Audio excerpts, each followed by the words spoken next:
اعوذ باللہ من الشیطان الرجیم بسم اللہ الرحمن الرحیم ولما جاءہم کتاب من عند اللہ مصدق لما معہم وکانوا من قبل یستفتحون علی الذین کفروا فلما جاءہم ما عرفوا کفروا بہ فلعنۃ اللہ علی الکافرین۔ صدق اللہ العظیم۔ رب اشرح لی صدری ویسر لی امری واحلل عقدۃ من لسانی یفقہوا قولی۔ اللہم ارنا الحق حقا وارزقنا اتباعہ وارنا الباطل باطلا وارزقنا اجتنابہ، آمین یا رب العالمین۔ دوستوں اور بزرگوں، سورہ بقرہ آیت نمبر 89 آپ کے سامنے تلاوت کی ہے۔ پہلے پارے کا 11واں رکوع زیر مطالعہ ہے، اور اس رکوع کا خاص طور پر جو مضمون ہم پڑھ رہے ہیں وہ ہے دعوت کو سننا اور اس کو قبول کرنا، اور نہ قبول کرنے کا جو عذر اور بہانہ انسان لگاتا ہے وہ بھی اسی رکوع میں ہی بیان ہو رہا ہے۔ تو یہ جو آیت ہم نے پڑھی ہے، وَلَمَّا جَاءَهُمْ كِتَابٌ مِّنْ عِندِ اللَّهِ مُصَدِّقٌ لِّمَا مَعَهُمْ وَكَانُوا مِن قَبْلُ يَسْتَفْتِحُونَ عَلَى الَّذِينَ كَفَرُوا فَلَمَّا جَاءَهُم مَّا عَرَفُوا كَفَرُوا بِهِ فَلَعْنَةُ اللَّهِ عَلَى الْكَافِرِينَ۔ بہت ہی خوبصورت ایک اس خواہش کی طرف اشارہ کیا جا رہا ہے، اور پھر یہ خواہش تو ہر انسان کی خواہش ہے، اس کو قرآن مجید نے کیسے اس کو نقل کیا ہے۔ روان ترجمہ سنتے ہیں۔ وَلَمَّا جَاءَهُمْ كِتَابٌ مِّنْ عِندِ اللَّهِ، اور جب آئی ان کے پاس کتاب اللہ کی طرف سے، مصدق لما معہم، جو تصدیق کرنے والی ہے، جو ان کے پاس پہلے سے موجود ہے کتاب، کہ یہ کتاب جو آپ کے پاس موجود ہے اس کی تصدیق کرنے والی دوسری کتاب آ گئی ہے کہ یہ اللہ کی طرف سے کتاب تھی تمہارے پاس، اور جو کتاب موجود ہے اس میں بھی آنے والے کی تصدیق بھی موجود ہے۔ یہ مضمون ہم پیچھے بھی پڑھ کے آئے ہیں، اس کو ہم دیکھتے ہیں۔ وَكَانُوا مِن قَبْلُ يَسْتَفْتِحُونَ عَلَى الَّذِينَ كَفَرُوا، وَكَانُوا مِن قَبْلُ، اور تھے اس سے پہلے، يَسْتَفْتِحُونَ عَلَى الَّذِينَ كَفَرُوا، فتح کی طلب رکھتے ان لوگوں پر جنہوں نے انکار کیا۔ فَلَمَّا جَاءَهُم مَّا عَرَفُوا، پس جب آئی ان کے پاس جسے انہوں نے پہچان لیا، کفروا بہ، پس اس کا انکار کیا، فلعنۃ اللہ علی الکافرین، پس اللہ کی لعنت کافروں پر۔ دیکھیے، روان ترجمہ ہم نے سنا ہے، لیکن روان ترجمے سے اتنی بات واضح نہیں ہوتی جو اس کے شان نزول سے ہوتی ہے، اور شان نزول کے اعتبار سے اس میں ایک واقعہ موجود ہے۔ یہود، آپ کے علم میں ہے کہ ان کے اوپر پہلی شریعت تورات اتری، اور وہ تورات کے ماننے والے تھے، تورات کے عالم تھے۔ انہوں نے مدینے آ کر اوس اور خزرج والوں پر جو ظلم اور زیادتی، جو ناانصافی، اور یہاں تک کہ ان کو اغوا کرنا، ان کو قرض دینا، پھر ان کو قتل کرنا، پھر ان سے فدیہ لینا، ظلم و زیادتی کا بازار گرم تھا۔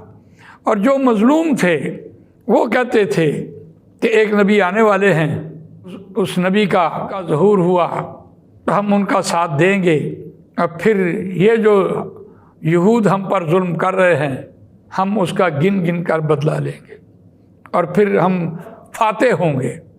اب یہ ایک بڑی خوبصورت بات ہے۔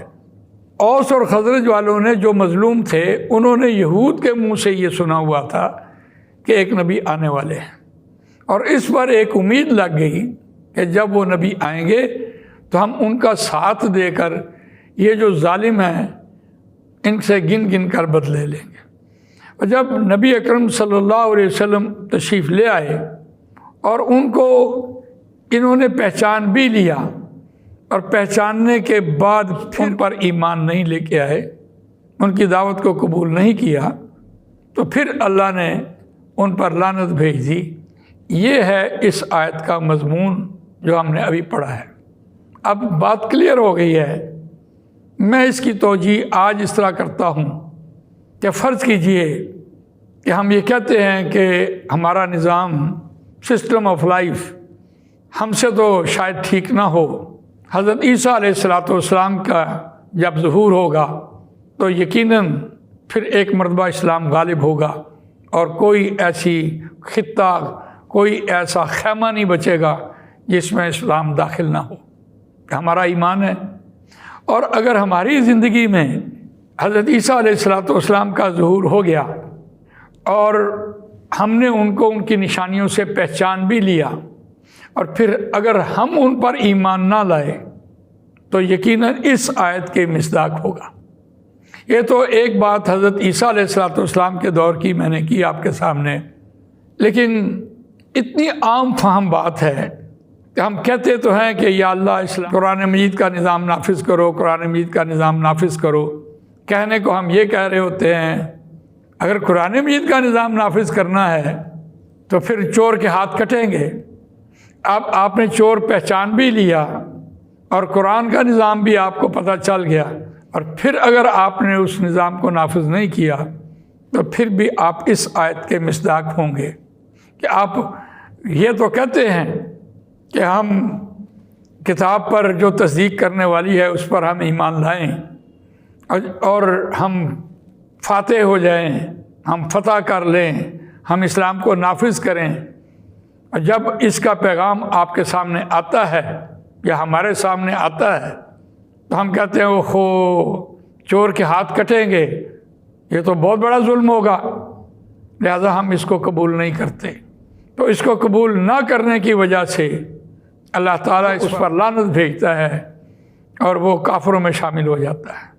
گویا بات بڑی اچھی طرح سمجھ آئی کہ کوئی گنجائش باقی نہیں ہے۔ ایک خواہش ہے کہ جب تصدیق کرنے والی کتاب ہمارے سامنے آ جائے گی تو ہم اس پر ایمان لائیں گے، یا رسول ہمارے پاس آئیں تو ہم ان پر ایمان لائیں گے۔ تو یہ ان لوگوں کی خواہش تھی، یہودیوں کی۔ خضر مظلوم لوگوں نے یہود کے منہ سے یہ سنا ہوا تھا کہ ایک نبی آنے والے ہیں، اور وہ جب نبی صلی اللہ علیہ وسلم ان کا ظہور ہوا تو پھر انہوں نے ان کی دعوت کو قبول نہیں کیا، اسلام قبول نہیں کیا، تو پھر اللہ نے ان کے اوپر لعنت بھیج دی۔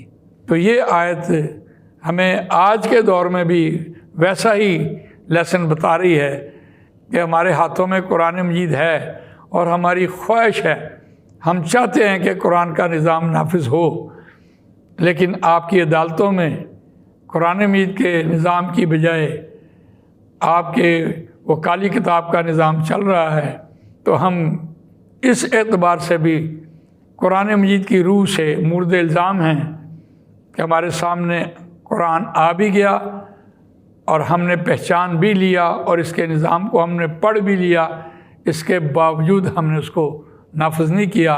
تو اس پر میں ایک دعا کا طالب ہوں کہ اللہ تعالیٰ ہم سے یہ گناہ جو ہے یہ معاف کر دے اور ہمیں صحیح ہدایت دے، اور اس ہدایت پر ہمیں گامزن رہنے کی توفیق عطا فرمائے۔ سبحانک اللہم و بحمدک نشہد ان لا الہ الا انت نستغفرک و نتوب الیک۔ جزاک اللہ خیر۔